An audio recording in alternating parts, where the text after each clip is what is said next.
Hey YouTube, Untamed here. So I'm out at a car meet out here in Annapolis, Maryland, and I figured I would stop and do a quick walk around video of this beautiful Jeep Wrangler Rubicon. So this happens to be, for you Jeep connoisseurs out there, you already spotted it. This is a 392 with that glorious 6.4 liter V8.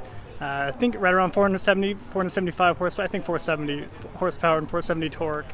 So I don't know too much about this other than, there's a few indicators that kind of pointed out to be the 392, and that is the fact that it has gold around the writing, and of course a 392 stamp on the hood here. But talk about aggressive looking. This just looks fantastic, and obviously this one is done up quite a bit. They got a few additional goodies on it to include these awesome fuel wheels, 17-inch wheels.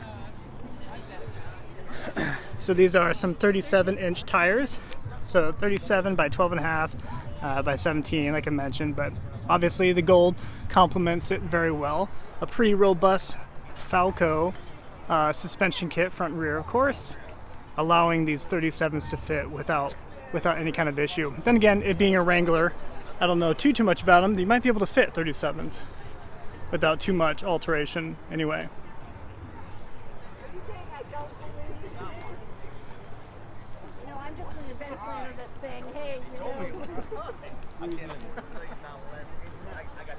Tell you what, personally I never gravitated to any kind of Jeep Wrangler, any kind of Jeep really. I kind of like the Trackhawk at one point just because I'm about that dad life, and I like the fact that it's wicked fast, of course, but I don't know, FCA products historically have not been a reliable option, but are they sweet looking? Absolutely.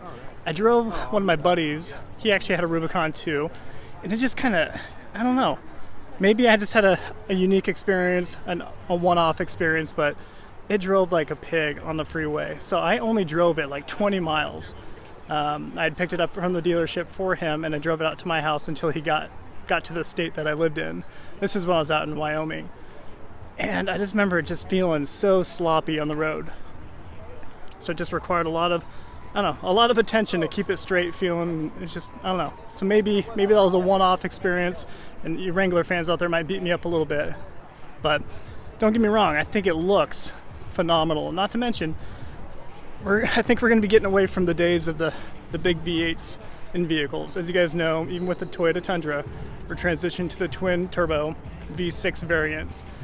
And I think we're going to get more and more hybrid variants moving forward. So the fact that Jeep put a big 6.4 liter V8 in this is pretty remarkable.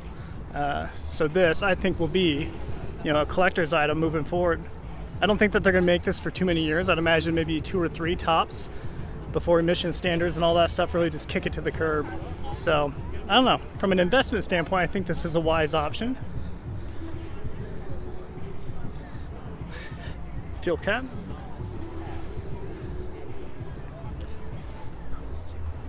So you got these gold accents throughout. I think this is unique to the 392.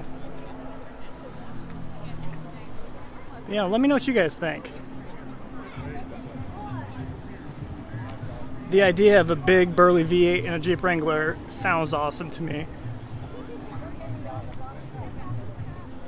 I'd imagine, I haven't looked into these at all really, but I imagine there are plenty of ADM, additional dealer markups on them.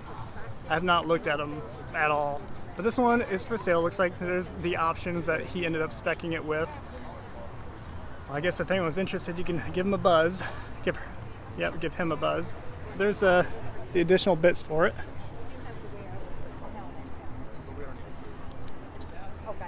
Yeah, pretty awesome. Let me show the rear suspension to you real quick.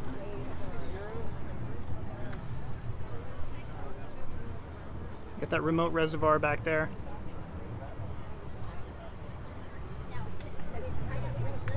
Only reason why I would never pursue one personally is, well, I guess A, being an FCA product, but B, this back seat space is not conducive for 3 little ones. I love that front end. Sweet headlight housing. Although they kept the same design, of course, over the years, they've come a long way with all the intricate details and, of course, performance in this regard. But I think I've geeked out plenty in this video, guys. Just want to share this with you. Let me know what you think. Until next time.